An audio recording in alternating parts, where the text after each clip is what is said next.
It's like something that happened back in St. Olaf. Oh, Rose, stop. Rose, why is it when any one of us makes an observation, the first thing we hear from you is back in St. Olaf? Did it ever occur to you that we might be sick and tired of hearing back in St. Olaf, back in St. Olaf, back in St. Olaf? Gee, no, I never realized. I'm sorry. Oh, that's okay. Back in that town whose name you're tired of. Rose!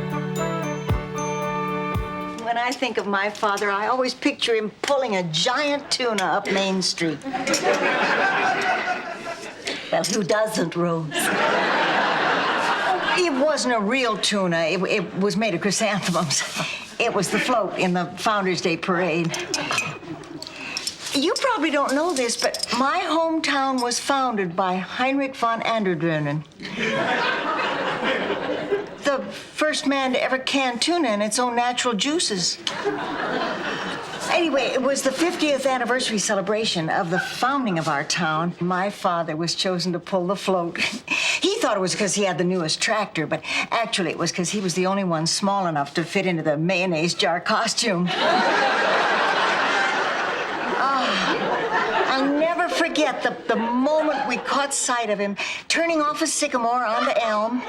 Something must have happened to the tractor, because there he was, this lone little mayonnaise jar, dragging this giant tuna up the hill and past the reviewing stand. I don't think I've ever been prouder in my life. That's very touching, Rose. It shouldn't be, but it is. Oh, Rose, honey, are you all right? I was booked. Fingerprints, mugshots. I'm a known criminal. I'll never be able to go back to my hometown again. Oh, honey, nobody back home's ever gonna find out about this. Oh, yes, they will. The St. Olaf Courier-Dispatch is known for its investigative reporting. You're right. That series they did on oat fungus was an uncompromising piece of journalism. This has to be the biggest disappointment of my life. Yes.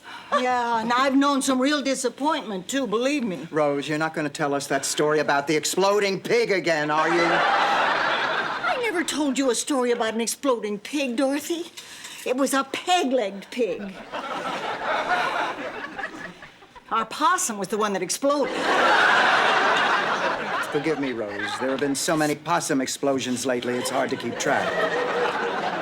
So what was this great disappointment in your life, Rose? Butter. I wanted to be Butter Queen. Butter Queen was our town's highest honor. From the time I was born, my folks groomed me for it. Singing lessons, dancing lessons, junior butter pageants. For 16 years, my entire life revolved around butter. You were very fortunate. So many of us wasted our youth. When the time came for the pageant, I was incredible. I showed poise in the evening gown competition.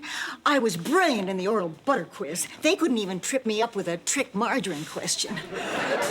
That evening, butter was spelled R-O-S-E. Rose, you're embarrassing yourself. Please don't go on. I have to, Dorothy. I've kept these bitter butter memories too long. As the pageant drew to its frenzied finale, there I was, alongside the other two finalists, churning my guts out. And all of a sudden, for no apparent reason, my churn jammed.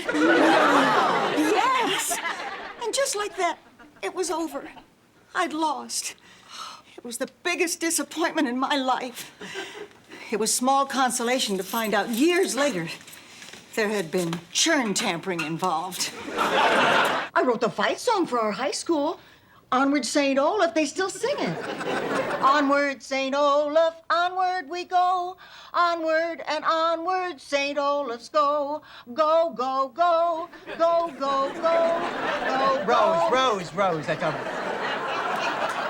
Honey, it's a very catchy tune, but who wrote those lyrics? I did. And lyrics aren't even my strong point. I just got lucky that one time. Before we go home to spend Christmas with our families, why don't we have a little celebration right here, St. Olaf style? No, I will not drink eggnog while wearing a cast iron brassiere. We don't do that at Christmas. We do that at Easter. Oh, I remember the first time I ever saw the ocean. It was on my honeymoon. My husband, Charlie, and I drove from Minnesota to New York. Well, actually, we were driving to California. We were young and in love, and I was blowing in Charlie's ear. He lost his sense of direction on the turnpike. We didn't care. We were just so... I love charities. In fact, I helped establish the Henry Fjord Foundation.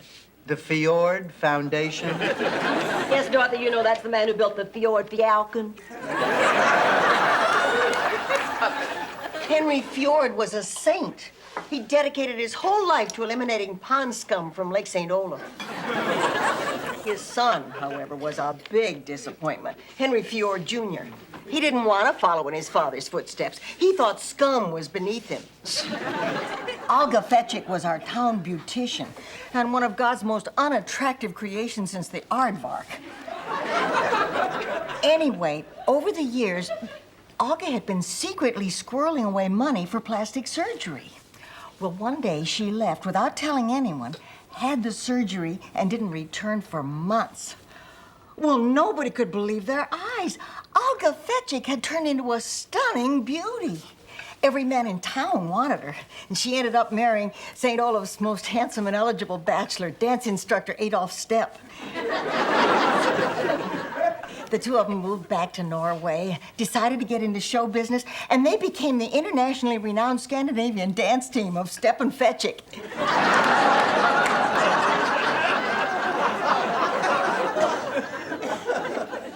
Rose, not that I care, but since you've already gone to so much trouble, just how did having plastic surgery ruin Olga's life? Oh, it didn't ruin her life. It almost ruined St. Olaf. I mean, after she left, the town didn't have a professional beautician for years. Women started giving each other home perms. Pretty soon, everybody looked like Art Garfunkel. Husbands stopped sleeping with their wives. The population started to go down. Well, the town would have gone under if Oslo's most famous hairstylist, Vidal Sasbogadottir, hadn't relocated his shop in St. Olaf because of our more favorable tax laws. Now, you see why I don't like plastic surgery? Oh, I just love to welcome people to the neighborhood. In fact, back home, I used to run our town's Wilkenwagen. Oh, boy, was that fun. Whenever a new family would move into St. Olaf, we'd all hop on the tractor and ride out to the new neighbor's farm. 30 or 40 of us carrying vats of smoked fish and big pitchers of freshly squeezed potato juice. While Cousin Dak played getting to know you through the hole in his windpipe. Tell me, Rose, did you ever accompany him through the hole in your head? Ladies and gentlemen, our charity dance marathon is now entering its 7th hour. Let's give our contestants a great big hand.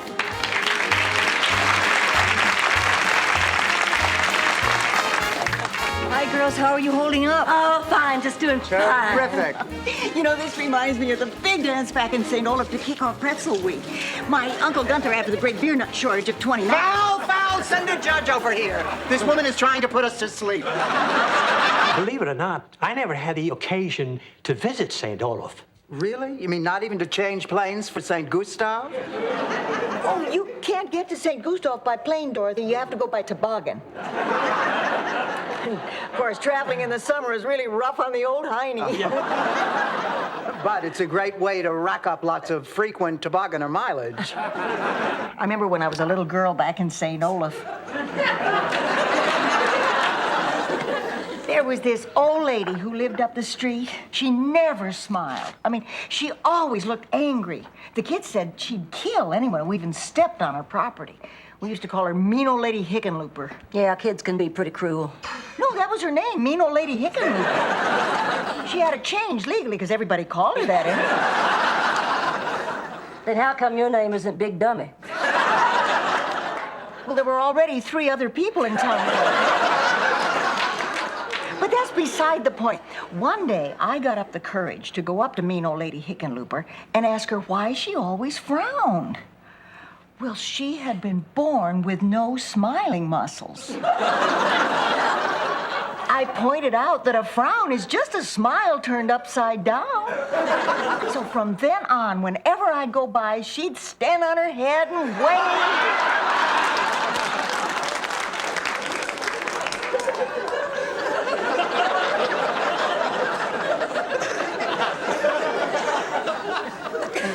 one of the stupidest stories I've ever heard. Well, I think I'd better be going too. But it's still so early. I thought we could all have a game of Oogle and Floogle. I don't believe I've ever heard of that. Oh, we used to play it back in St. Olaf. It's an adult version of hide and go seek. And how does it differ from the children's version? Adults play it. Of course, I should have known. Maybe it's time that you went out and tried to make new friends. It's not that easy to make new friends. It sure wasn't for the first Eskimo family that moved to St. Olaf.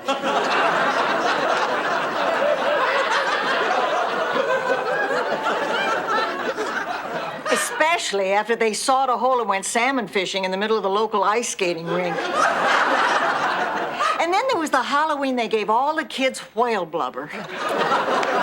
And then there was the time they borrowed every ice tray in town to build an addition over their garage. What was the point, Rose? I guess after the baby came, they needed more room. The point of the story. Well, gradually they were able to make friends, and they ended up the most popular family in town. But only because they went out and met people. Isn't that right, Rose? No, it was because in the drought of '49, their house melted and kept the town from dehydrating. Dorothy, I thought you went to bed. Can't sleep. I just lie awake thinking about Michael and Lorraine. Listen, Dorothy, just a word of caution. I almost lost my Becky when I stuck my nose into her business. Now, believe me, it is not worth it. Blanche is right. The same thing happened to the Big Botters back in St. Olaf.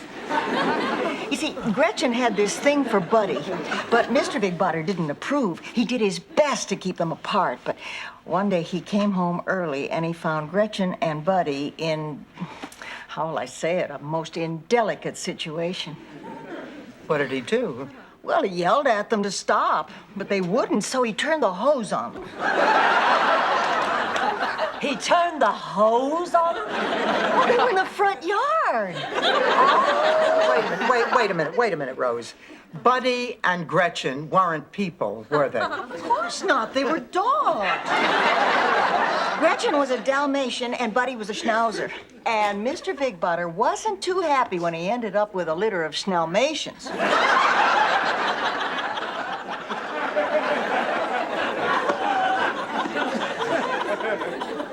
You know, Rose, sometimes I wish somebody had turned the hose on your parents.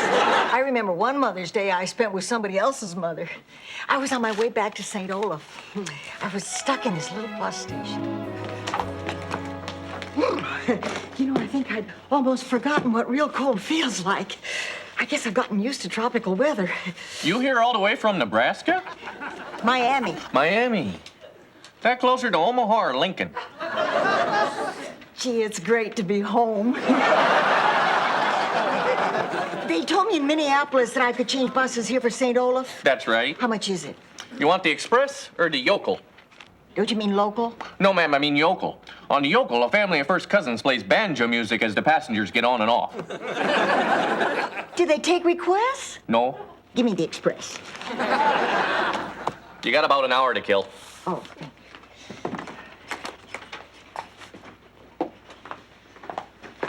Excuse me. Are you waiting for the bus to Northern Falls? No, St. Olaf. I've visited there. Lovely little town. Oh, yes, it is. Rolling hills.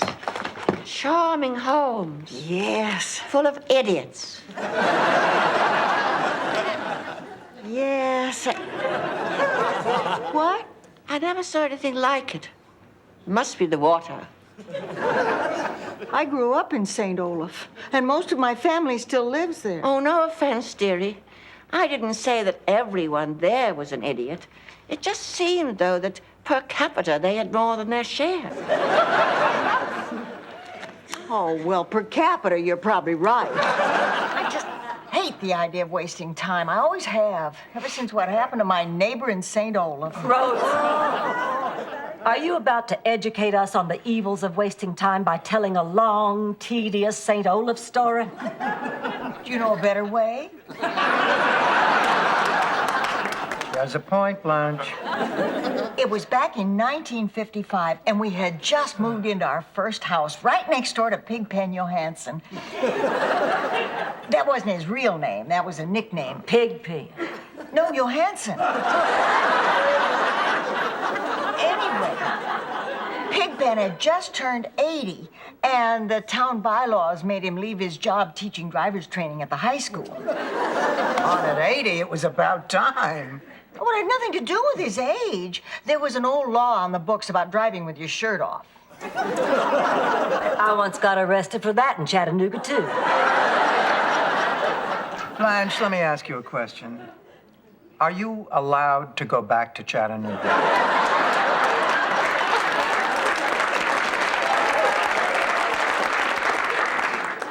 Are you kidding? The sheriff still rides. I don't believe it! This is incredible news. I've been nominated for St. Olaf Woman of the Year. Oh, that's nice. Did the new TV guide come yet? Blanche, you don't understand. In St. Olaf, this is the highest honor there is. Oh, I never dreamed that someone as unqualified as I am would ever be nominated for anything so important. I guess Dan Quayle really opened the floodgates.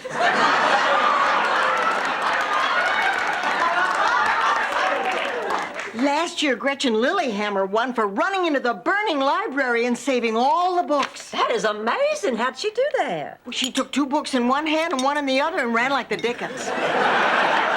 Your library only has 3 books. What happens when a person's read them all? I guess we'll cross that bridge when we get to it. Well, I knew she'd be okay. Something similar happened to me back in St. Olaf. I was injured during a spirited game of go-whack-a-noggin. Should I? Oh, what the hell? Rose, what is go-whack-a-noggin? It's a lot like baseball, except instead of hitting a ball, you whack yourself on the head. After 10 whacks, if you're still standing, you take first base. It's usually a very low-scoring game. This is so depressing. We haven't had a customer in 2 hours. Well, that's because we need promotion. You know Blanche is right. It doesn't matter how good your product is, you have to know how to promote it. That sure was the case with Fritz Vanderhoeven, who owned the St. Olaf Motor Coach Company. They built a car in St. Olaf? They sure did. The Vanderhoeven rocket. Oh, it was a beauty. Fritz really had vision. Actually, he had double vision, which is why it had 8 tires. I heard a fable when I was a little girl in St. Olaf that might help. Can I tell you? That's right, Rose. Wait till my defenses are down and take advantage of me. Okie dokie. Once upon a time in the magical land of Flafufenhaven,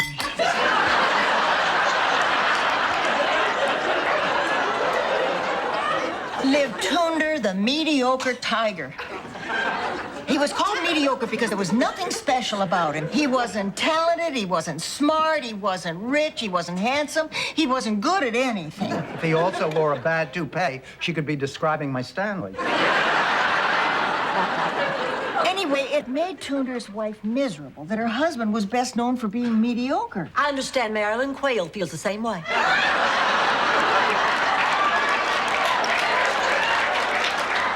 So she asked her fairy godmother to grant Tunder the ability to perform incredible feats of magic, and her wish was granted. Tunder the mediocre became Tunder the magnificent. Guess he didn't want to change the monograms on his towels. Well, Tunder the tiger spent so much time performing that he didn't have enough time to spend with his wife. Well, she told him that she missed the time they had together when he was just mediocre.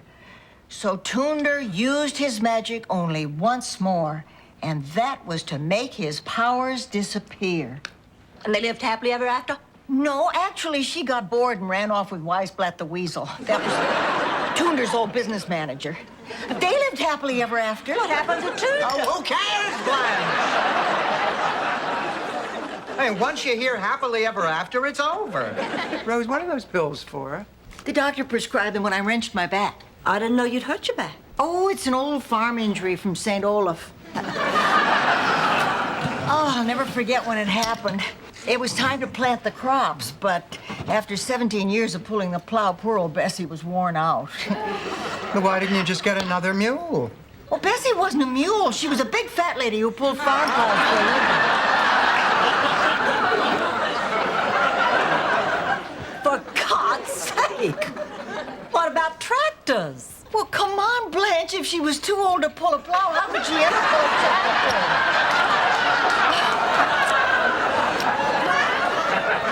Anyway, we had to till the soil, so I volunteered to pull the plow, and I hurt my back.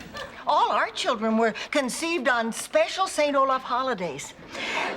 Adam was conceived on the day of the Princess Pig, when they had the pig crowning. And Janella was conceived on Hay Day. That's the day we St. Olafians celebrate hay. Rose, do you think you could wrap this up before Rebecca goes into labor? Then there was the day of the wheat, when everybody came to town dressed as sandwiches. Charlie and I forgot to put cheese between us, and before I knew it, there was Kirsten. This reminds me of the story of Gunilla Ulfsdotter, St. Olaf's very own angel of death. Tell it, Rose, tell it. Really, all the way through? All the way through, but please try to make the end come as close to the beginning as possible. Well, Gunilla Ulfsdotter was a nurse at Cedars of St. Olaf Hospital. One night she was taking care of Sven Bjornsson, and he asked her if she would get him some more mouth moisteners and then kill him. Gunilla brought the mouth moisteners right away, but the killing thing, it seemed to go against everything she'd been taught. You're doing beautifully, Rose. He begged, and by her coffee break, she couldn't stand it anymore. So she pulled the plug, and he died. Well, she was racked with guilt that night. Not only had she parked her car in a doctor's spot, but she was never sure whether Sven's pleading was the pain talking or the medication talking or the guy in the next bed talking. You see, the guy in the next bed was Ingmar von Bergen, St. Olaf's meanest ventriloquist.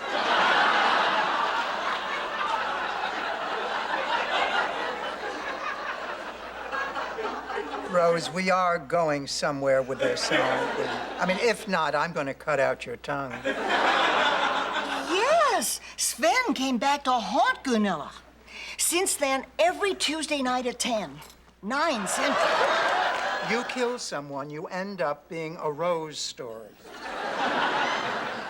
Is this what you want? Rose, the point is, there's always going to be somebody who doesn't like you. Yes, and when you find that one person, you have to try even harder to get them to like you. Did I ever tell you the story about Herda Schornborst? Many times. Well, then you remember, he was St. Olaf's most famous shepherd. Well, Herda used to say, you can have 100 sheep, and if one goes astray, that's the one you go look for. Especially if it's the best-looking one. Rose has got to find some new role models. Here it is, my present from Kirsten. Oh, she always knows just what her mother wants. It's a St. Olaf snowball. Rose, there's nothing in there but snow. That's what St. Olaf looks like in winter. Have you ever heard of a little town called St. Olaf? No. Perfect. Now, as it was told to me, and I have to admit that I wasn't listening that closely, there was this farmer named Niels Nieblung, and he had a pig named Brunhilde, and she won all the blue ribbons at all the county fairs. Well, Niels also had a daughter named Fricka, and she won red ribbons, usually as runner-up to the pig. Does this story have a point? You asked that at just the right time. Anyway, one April, Niels decided to breed Brunhilde. That's the pig, not the daughter. And he chose April because that's when pigs are at their most beautiful and desirable. Unfortunately, so was Fricka. So while Brunhilde and the pig were doing their thing, Fricka and the local pig breeder were doing theirs. God, I hope I got the names right. Anyway, when Niels heard about it, he banished Fricka from his house and his life forever. So, after a while, he lost interest in the pig's company and he ate her. And he died St. Olaf's loneliest man. Is that the end of the story? God, I hope so. Rose, no encyclopedia salesman lugs around 26 volumes door to door. Are you kidding? In St. Olaf, they carry 52. Why? Balance. Rose, why don't they just carry 13 in each hand? Excuse me, I have to make a phone call. I knew I never should have gotten involved in this mother-daughter pageant. I just wish I'd known how to say no to it. I know what you mean. I should have said no to the Miss St. Olaf beauty pageant. It was 1951. That was the first year they let humans enter, too.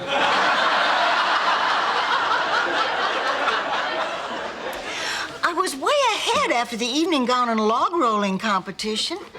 People don't realize how hard it is to roll a log when you're wearing an evening gown. And the shocker is I lost out on the intelligence quiz. Rose, hand me that newspaper. No, you're gonna hit me with it. No, I won't. You promise? I promise.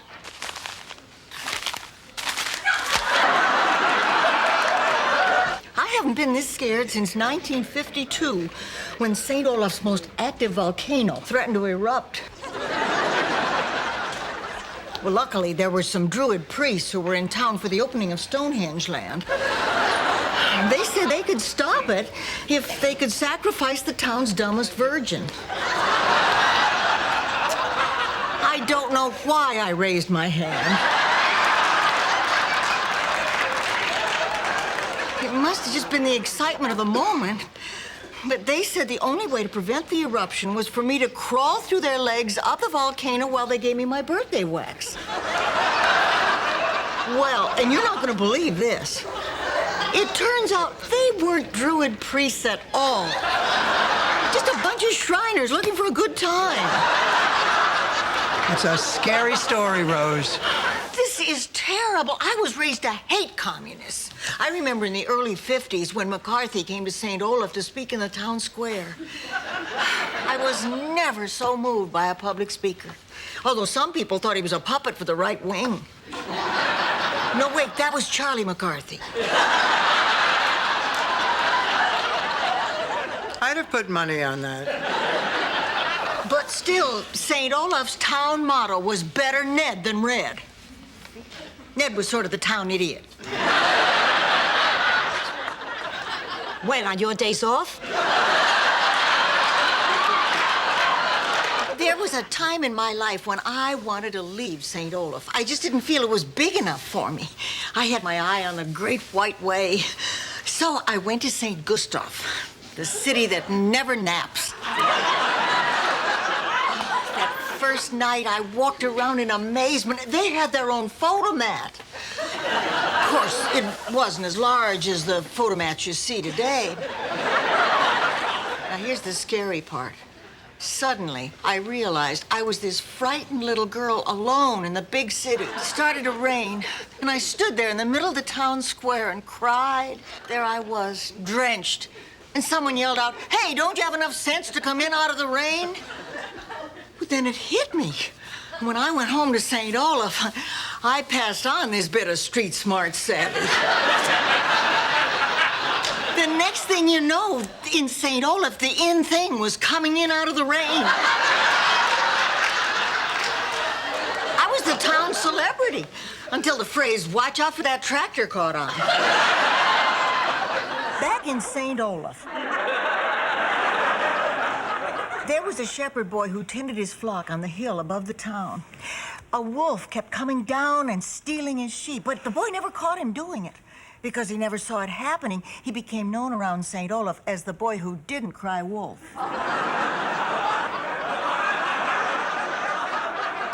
Anyway, one day the townspeople heard the boy on the hill yelling, "Wolf, wolf!"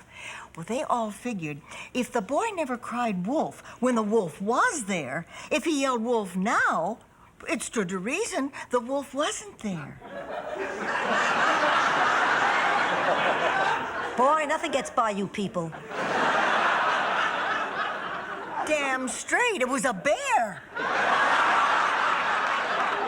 A huge, ferocious grizzly bear. What happened to the boy? He became known as the boy who cried continuously. You know, Rose, we have a special section set aside for local artists. When you finish the series, maybe we can hang them in the museum. Wow, hanging in the museum? Well, none of my relatives ever hung in a museum. Oh, wait, Uncle Gustav. Well, actually, he hung in the barn. But that was only when he discovered his horse had defeated him for water commissioner. Now, our records show that you come from a town called St. Olaf. You want to tell me about it? Mrs. Dylan, are you all right? It's just that nobody's ever asked before. Well, I don't get it. They don't seem to have anything in common. I guess it's just like that old saying, you know, opposites attract. Oh, that's very true. Back in St. Olaf, Ollie Knudensprinkle and his wife Bridget were opposites in every way. I mean, he was fat, she was thin. He was neat, she was sloppy. He was tall, she was short. He was cheap, she was extravagant. He was Opposites, we get the picture. Well, anyway, I'll never forget the time they sang at our annual talent show, right after the herring juggling act. You mean to tell me that somebody actually juggled herring? No, it was the herring who did the juggling. I hate you. Then there was the time Hans Eriksson wanted to take an elk to the prom. The whole town was divided on that one. Hi, Blanche. Rose, you know all that stuff you sold me, that St. Olaf memorabilia and the things from your childhood? A lifetime of memories. Yeah, that's it. Well, I came across these as I was tossing that junk in the dumpster. That's a St. Olaf war bond. Charlie bought us those in '42. I didn't realize I still had those. Well, now, wait a minute. Are you telling me that St. Olaf printed its own war bonds? Yes. Oh, we were very patriotic. In late '42, we wanted to fund the development of a top-secret weapon that we were sure would end the war. Attack cows.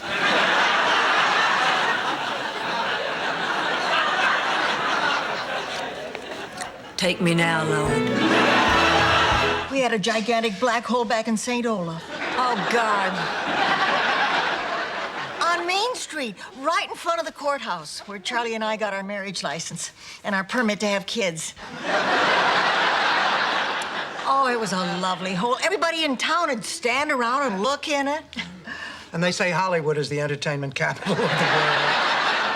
Well, we didn't just look in it. Sometimes we'd point, too. It's official. I hate her. That reminds me of a story about St. Olaf's most famous matchmaker. Please, Rose. Spare me the endless, inane details of how Heidi Flugendugel Gergenplatz successfully matched a bull with a duck. And how their daughter was a bulldog who ran a small tattoo parlor in Congo.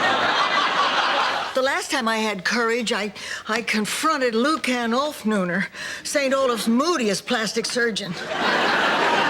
Thank you very much, Rose. That was a great story. Nice try, Dorothy. Anyway, Dr. Ulfnuner did some work on my mom, and do you know who she came out looking like? Raymond Massey. Rose, that's terrible. Well, that's what I thought when I accused the guy of malpractice and ruined his business. Unfortunately, little did I know. Know what, Rose? That was the look she was going for. Someone was actually able to deceive me once. Do tell, Rose. St. Olaf's most famous OBMAG. What's that? Obstetrician magician. The amazing Shapiro. He delivered Bridget. But it was so confusing. It's a girl. Now it's a dove. Now it's a glass of milk. I don't know how he got her in that deck of cards. But there she was, right after the King of Hearts. Is this your baby? I just got a special delivery letter from St. Olaf. Uh-oh.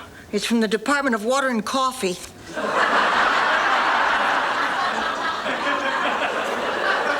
Coffee? No, thanks. It makes me jumpy. Rose, what does the letter say? You read it, Dorothy. I need both hands to cover my ears in case it's bad news. Dear St. Olafian, I'm afraid there's bad news. What? There's a drought in St. Olaf which threatens the crops. Oh, no. I better send water. Please do not send water. We have found that envelopes leak. Until the rains come, we ask that all citizens be celibate, except for Ulf, the Umbrella King. He has suffered enough. I remember back in St. Olaf. Hold it right there, Will Rogers. None of us is in the mood to hear one of those St. Olaf stories. Well, then here's one against your will. But to show you I'm a good sport, I'll get right to the part that'll make Blanche feel better. Anyway. Everybody in the village hated Ingmar. So we grabbed our torches and climbed the hill to his castle and pounded on the great oak door, but there was no answer. So we got a ladder and we climbed up to the window and we peeked in, and to our relief, there was Ingmar lying on the... Oh, wait a minute, he was dead. I never got to go to the junior prom in St. Olaf. How come? It was just for people named Junior. Oh, I remember back in St. Olaf, during a tornado, my mother left the storm cellar to find Toto. Her constant companion and favorite cow. Why are we nice to her? The point is, when Mother went out in the storm, she got quite a bump on her head. For the rest of her days, she kept trying to get that cow in the little basket on the front of her bicycle. I am so mad. I just got a letter from back home all about my high school reunion. I didn't know I was going to miss such a good time. Listen to this. Dear Rose, you sure did miss a good time. The precision drill team wasn't the same without you. We could only spell out St. Oaf.